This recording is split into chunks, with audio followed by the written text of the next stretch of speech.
আসসালামু আলাইকুম। অনার্স তৃতীয় বর্ষ, অর্থনীতি বিভাগ। অর্থনীতির জন্য পরিসংখ্যান। সম্ভাবনা কাকে বলে? পূরক ঘটনা কি? যোজনশীলকালীন সারি মডেলের গাণিতিক রূপ লেখো। দৈব চলক কাকে বলে? BBS এর পূর্ণরূপ কি? যদি দৈব চলক x এর মধ্যক 4 হয় তবে e × 4x + 5 = কত?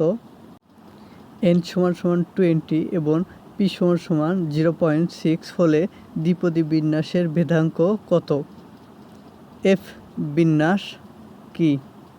কোন ধরনের সম্ভাবনা বিন্যাসের গড় ও ভেদমান সমান? আদর্শ ভ্রান্তি কি? পরিমিতি রেখা কি? নমুনা ক্ষেত্র কি? সমগ্র কি? নমুনাজের আদর্শ বিচ্যুতি কি? গড়ের নমুনায়ন বিন্যাস কাকে বলে? কালীন সারির প্রবণতা পরিমাপের পদ্ধতিগুলোর নাম লেখো। ভেদাঙ্ক বিশ্লেষণ কি? অ্যানোভা টেবিল কাকে বলে? ভেদাঙ্ক বিশ্লেষণ কোন বিন্যাসের সাথে সম্পর্কিত? নাস্তিক কল্পনা কাকে বলে? ব্লু এর পূর্ণ অভিব্যক্তি লেখো। নিরূপক বা এস্টিমেটর কি?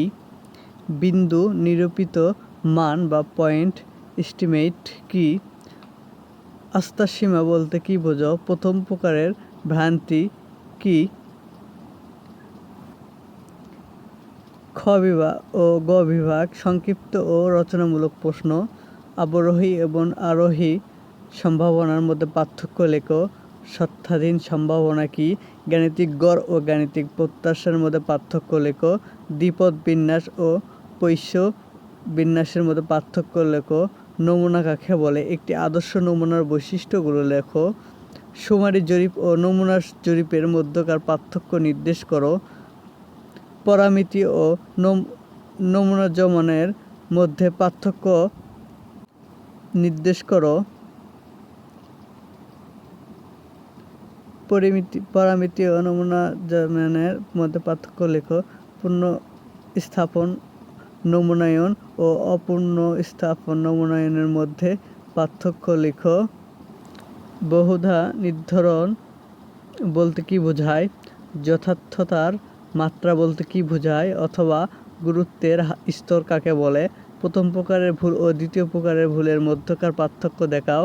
একপ্রান্তিক ও দ্বিপ্রান্তিক যাচাইয়ের মধ্যে পার্থক্য লেখো। গড়ের আস্থাসীমা দেখাও অথবা গড়ের আস্থাসীমা বলতে কি বোঝায়? পরিমিতি যাচাই বা জেড টেস্ট কখন করা হয় অথবা জেড টেস্ট এর ব্যবহার লেখো। টি বিন্যাসের বৈশিষ্ট্যসমূহ লেখো। টি বিন্যাস ও এফ বিন্যাসের মধ্যে পার্থক্য দেখাও। কালীন সারি কাকে বলে অথবা কালীন সারি কি? ত্রৈমাসিক গড় পদ্ধতি বর্ণনা করো অথবা ঋতুগত ভেদ নির্ণয়ে ত্রৈমাসিক গড় পদ্ধতিটি নির্ণয় করো। সাধারণ ধারা এবং ঋতুজ পরিবর্তনের মধ্যে পার্থক্য নির্দেশ। বাংলাদেশের সরকারি পরিসংখ্যানের উৎসগুলো আলোচনা করো। বাংলাদেশে প্রকাশিত পরিসংখ্যানের সীমাবদ্ধতাগুলো কি? ধন্যবাদ সবাইকে।